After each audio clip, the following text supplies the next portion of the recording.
ಇವತ್ತಿನ ಈ ವಿಡಿಯೋದಲ್ಲಿ ಈ ಬೈಕ್ ಯಾರಿಗೆ ಸೂಟ್ ಆಗುತ್ತೆ, ಆನ್ ರೋಡ್ ಆಗ್ಲಿ ಆಫ್ ರೋಡ್ ಆಗ್ಲಿ, ಈ ಪ್ರೈಸ್ ಪಾಯಿಂಟ್ ನಲ್ಲಿ ಬೇರೆಲ್ಲ ಯಾವೆಲ್ಲ ಆಪ್ಷನ್ಸ್ ಇದೆ, ಇದು ಎಷ್ಟು ಕೇಪಬಲ್, ಅದನ್ನೆಲ್ಲ ನೋಡೋಣ.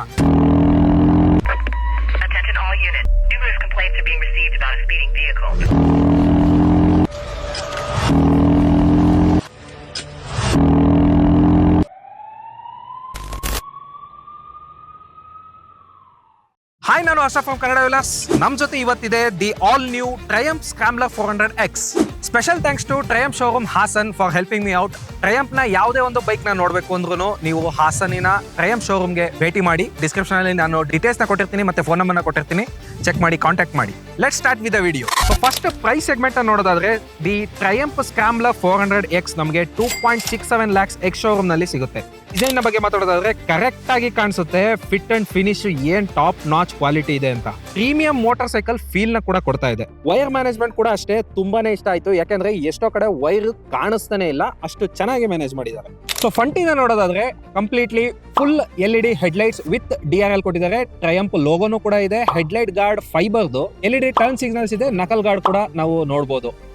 ಫ್ರಂಟ್ ಅಲ್ಲಿ ಕೊಟ್ಟಿರುವಂತಹ ಟೈರ್ ಬಂದು MRF ನ ಜಾಪರ್ ಟೈರ್ಸ್ 100/90 19 ಸೆಕ್ಷನ್ ಅಲಾಯ್ ವೀಲ್ಸ್ ನ ಕೊಟ್ಟಿದ್ದಾರೆ. ಇದರಲ್ಲಿ ಬ್ಯಾಕ್ ಸೈಡ್ ಅಲ್ಲಿ ನಮಗೆ 17 ಸೆಕ್ಷನ್ 140 mm/80 ಸೆಕ್ಷನ್ ನ ಟೈರ್ ನ ಕೊಟ್ಟಿದ್ದಾರೆ. ಇದರಲ್ಲೂ ಕೂಡ ಕಂಪ್ಲೀಟ್ಲಿ ನಮಗೆ dual channel ABS as a standard ಬರುತ್ತೆ, ಮತ್ತೆ ಟ್ರಾಕ್ಷನ್ ಕಂಟ್ರೋಲ್ ಕೂಡ ಇರುತ್ತೆ. ನಂತರ ಡಿಸ್ಕ್ ಬ್ರೇಕ್ ನ ಬಗ್ಗೆ ಮಾತಾಡಿದ್ರೆ 320 mm ನ ಡಿಸ್ಕ್ ಬ್ರೇಕ್ ಫ್ರಂಟ್ ಅಲ್ಲಿ ಆದ್ರೆ 230 mm ನ ರಿಯರ್ ಡಿಸ್ಕ್ ಕೊಟ್ಟಿದ್ದಾರೆ.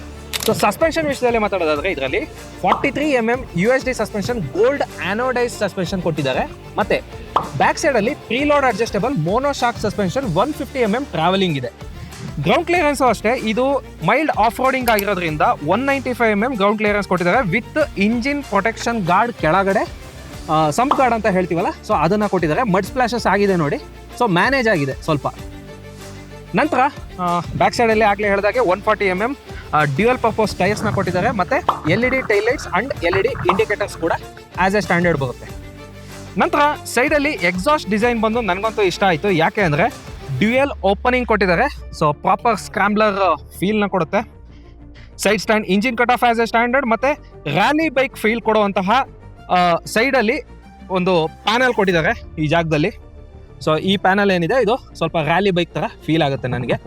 ನಂತರ ನಾವು ಇಂಜಿನ್ ಬಗ್ಗೆ ಮಾತಾಡೋದಾದ್ರೆ ಇದರಲ್ಲಿ 398.15 cc liquid cooled single cylinder 40 PS power ನ ಪ್ರೊಡ್ಯೂಸ್ ಮಾಡುತ್ತೆ. 37.5 Nm ಟಾರ್ಕ್ ನ ಪ್ರೊಡ್ಯೂಸ್ ಮಾಡುತ್ತೆ. 6 ಸ್ಪೀಡ್ ಗೇರ್ ಬಾಕ್ಸ್ ಇದು. ಟಾರ್ಕ್ ಅಸಿಸ್ಟ್ ಕ್ಲಚ್ ನ ಕೂಡ ಕೊಟ್ಟಿದ್ದಾರೆ, ಅಂದ್ರೆ ಸ್ಲಿಪ್ಪರ್ ಕ್ಲಚ್ ಕೊಟ್ಟಿದ್ದಾರೆ. ಗೇರ್ ಶಿಫ್ಟಿಂಗ್ ಅಂತೂ ಸ್ಮೂತ್ ಆಗಿದೆ. So next fuel tank 13 litres ಕೊಟ್ಟಿದ್ದಾರೆ, ಬಟ್ 15 ಕೊಡ್ಬೋದಾಗಿತ್ತು. ಟ್ಯೂರಿಂಗ್ಗೆ ತುಂಬಾನೇ ಹೆಲ್ಪ್ ಆಗ್ತಿತ್ತು. ನಂತರ ಸ್ವಿಚ್ ಗೇರ್ಸ್ ನ ನೋಡೋದಾದ್ರೆ ಕ್ವಾಲಿಟಿ ಅಂತೂ top notch, next level feel ಆಗ್ತಾ ಇದೆ ಕ್ವಾಲಿಟಿ. ಮತ್ತೆ ಇದರಲ್ಲಿ ಥ್ರಾಟಲ್ ಏನಿದೆ ಇದು ರೈಡ್ ಬೈ ವೈರ್ ಟೆಕ್ನಾಲಜಿ ಕೊಟ್ಟಿದ್ದಾರೆ. ನಮಗೆ ಕೇಬಲ್ ಏನು ಕಾಣಿಸೋದಿಲ್ಲ, ಸೊ ಹಾಗಾಗಿ ಇನ್ಸ್ಟೆಂಟ್ ಆಗಿ ರೆಸ್ಪಾನ್ಸ್ ತಗೊಳುತ್ತೆ. ಕನ್ವೀನಿಯನ್ಸ್ಗೋಸ್ಕರ ಸೈಡ್ ಅಲ್ಲಿ USB Type-C ಚಾರ್ಜಿಂಗ್ ನ ಸಹ ಕೊಟ್ಟಿದ್ದಾರೆ. ನೀವು ಮೊಬೈಲ್ ಚಾರ್ಜ್ ಹಾಕೋಬಹುದು, ಅಥವಾ ಏನಾದ್ರು ಸಣ್ಣ ಪುಟ್ಟ ಎಲೆಕ್ಟ್ರಾನಿಕ್ ಗ್ಯಾಜೆಟ್ಸ್ ಕೂಡ ಚಾರ್ಜ್ಗೆ ಹಾಕೋಬಹುದು. ನಂತರ ನಾವು ಇನ್ಸ್ಟ್ರೂಮೆಂಟ್ ಕ್ಲಸ್ಟರ್ ನ ಬಗ್ಗೆ ಮಾತಾಡೋದಾದ್ರೆ, ಸೊ ಆನ್ ಮಾಡಿ ತೋರಿಸ್ತೀನಿ ನೋಡಿ. ಸೊ ಇನ್ಸ್ಟ್ರೂಮೆಂಟ್ ಕ್ಲಸ್ಟರ್ ನ ನೋಡಿದ್ರೆ ನನಗೆ ಡಿಜಿಟಲ್ ಅಂಡ್ ಅನಲಾಗ್ ಕ್ಲಸ್ಟರ್ ಕಾಣಿಸ್ತಾ ಇದೆ. ಇದರಲ್ಲಿ ಸ್ಪೀಡ್ ಮಾತ್ರ ಫುಲ್ಲಿ ಅನಲಾಗ್, ಮತ್ತೆ ಮಿಕ್ಕಿದ ಇನ್ಫಾರ್ಮೇಶನ್ ಎಲ್ಲ ಡಿಜಿಟಲ್ ಅಲ್ಲಿ ಕೊಟ್ಟಿದ್ದಾರೆ.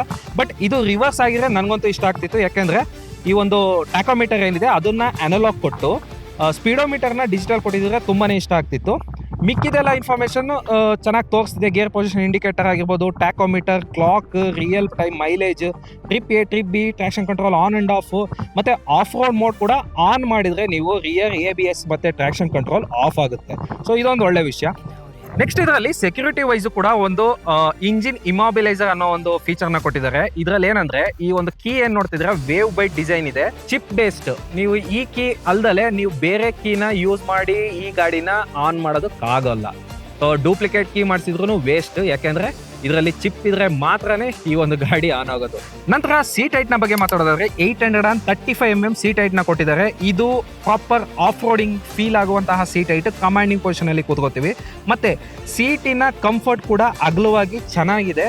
ಕೂತ್ಕೊಂಡ್ ಬರ್ಬೇಕಾದ್ರೆ ನನಗಂತೂ ಏನೂ ಫೀಲ್ ಆಗ್ಲಿಲ್ಲ. ನಂತರ ಬ್ಯಾಕ್ ಸೈಡ್ ಅಲ್ಲಿ ಸ್ವಲ್ಪ ಚಿಕ್ಕದಾಯ್ತು ಅಂತ ಅನ್ಸುತ್ತೆ ಪಿಲಿಯನ್ಗೆ, ಬಟ್ ಮ್ಯಾನೇಜಬಲ್. ನೀವೇನಾದ್ರೂ ಲಗೇಜ್ ಕಟ್ತೀನಿ ಅಂದ್ರೆ ಆರಾಮಾಗಿ ಹಾಕೊಂಡು ಹೋಗ್ಬೋದು. ಸೊ ಇದಿಷ್ಟು ನಮಗೆ ಒಂದು visual designs and looks, so ಹೇಗೆ ಕಾಣಿಸುತ್ತೆ, ಮತ್ತೆ ಸ್ವಲ್ಪ ಟೆಕ್ನಿಕಲ್ ಸ್ಪೆಸಿಫಿಕೇಶನ್ಸ್ನ ನಾನು ಈಗ ಹೇಳಿದ್ದೀನಿ. ನೆಕ್ಸ್ಟ್ ನಾವು ಇವಾಗ ಗಾಡಿಯ ಇಂಜಿನ್ನ ಆನ್ ಮಾಡಿ ಎಕ್ಸಾಸ್ಟ್ ನೋಟ್ನ ಕೇಳಿಸ್ಕೊಳ್ಳೋಣ.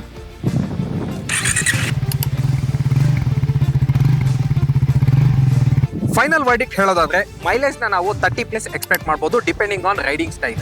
ಸರ್ವಿಸ್ ಇಂಟರ್ವಲ್ ಬಂದು 1 year ಒನ್ಸ್ ಆರ್ ನಿಮಗೆ 16,000 ಕಿಲೋಮೀಟರ್ಸ್ ಒನ್ಸ್ ನೀವು ಆಯಿಲ್ ಚೇಂಜ್ ಮಾಡಿಸಿದ್ರೆ ಸಾಕು. ನಂತರ ಈ ಬೈಕ್ನ ತಗೋಬೇಕೋ ಇಲ್ವೋ ಅಂತ ನೋಡಿದ್ರೆ ಈ ಪ್ರೈಸ್ ಪಾಯಿಂಟ್ ನಲ್ಲಿ ಬೇರೆ ಗಾಡಿಗಳಿಗೆ ಕಂಪೇರ್ ಮಾಡಿದ್ರೆ quality and fit and finish ನನಗಂತೂ ತುಂಬಾನೇ ಇಂಪ್ರೆಸ್ ಮಾಡ್ತು, ನೆಕ್ಸ್ಟ್ ಲೆವೆಲ್ ಅಲ್ಲಿ ಇದೆ. ಸೊ ಈ ಗಾಡಿಯ ಡೈರೆಕ್ಟ್ ಕಾಂಪಿಟೇಟರ್ಸ್ ಅಂದ್ರೆ ಅದು ಬಜಾಜ್ ಡಾಮಿನೋ 400 ಮತ್ತೆ ಹಿಮಾಲಯನ್. ಬಜಾಜ್ ಡಾಮಿನೋ 400 ನಮಗೆ ಕಂಪ್ಲೀಟ್ಲಿ ಟೂರಿಂಗ್ ಗಾಡಿಗೆ ಚೆನ್ನಾಗಿದೆ. ಹಿಮಾಲಯನ್ ನೋಡ್ತೀನಿ ಅಂದ್ರೆ ಕಂಪ್ಲೀಟ್ಲಿ ನೀವು ತುಂಬಾ ಆಫ್ ರೋಡಿಂಗ್ ಮಾಡ್ತೀನಿ ಅಂದ್ರೆ ಬೆಸ್ಟ್ ಬೈಕ್. ಬಟ್ ನೀವು ಟೂರಿಂಗ್ನು ಮಾಡ್ತೀನಿ ಅಲ್ಪ ಸ್ವಲ್ಪ ಅಲ್ಲಿ ಇಲ್ಲಿ ಆಫ್ ರೋಡಿಂಗ್ ಹೋಗ್ತೀನಿ ಅಂದ್ರೆ ಇದು ಬೆಸ್ಟ್ ಬೈಕ್. ಯಾಕೆ ಅಂದ್ರೆ ಇದು ಆಲ್ ರೌಂಡರ್ ಅಂತಾನೆ ಹೇಳ್ಬೋದು. ಸೊ ಎರಡಕ್ಕೂ ಸೂಟ್ ಆಗುತ್ತೆ, ಅದಕ್ಕೇನೆ ಈ ಸ್ಕ್ರಾಮ್ಲರ್ ಸೆಗ್ಮೆಂಟ್ ಇರೋದು. ಈ bike max touring light off ರೋಡಿಂಗ್ಗೆ ಹೇಳ್ ಮಾಡಿಸಿದಂತ ಗಾಡಿ, ಜೊತೆಗೆ ಡ್ಯುಯಲ್ ಪರ್ಪಸ್ ವೆಹಿಕಲ್ ಕೂಡ. ಸೊ ಈ ವಿಡಿಯೋ ನಿಮಗೆ ಹೇಗನ್ಸ್ತು ಅಂತ ತಿಳಿಸಿ, ಈ ಬೈಕ್ನ ಬಗ್ಗೆ ಕಾಮೆಂಟ್ ಮಾಡಿ, ಜೊತೆಗೆ ನಮ್ಮ ಚಾನಲ್ನ ಸಬ್ಸ್ಕ್ರೈಬ್ ಮಾಡಿ.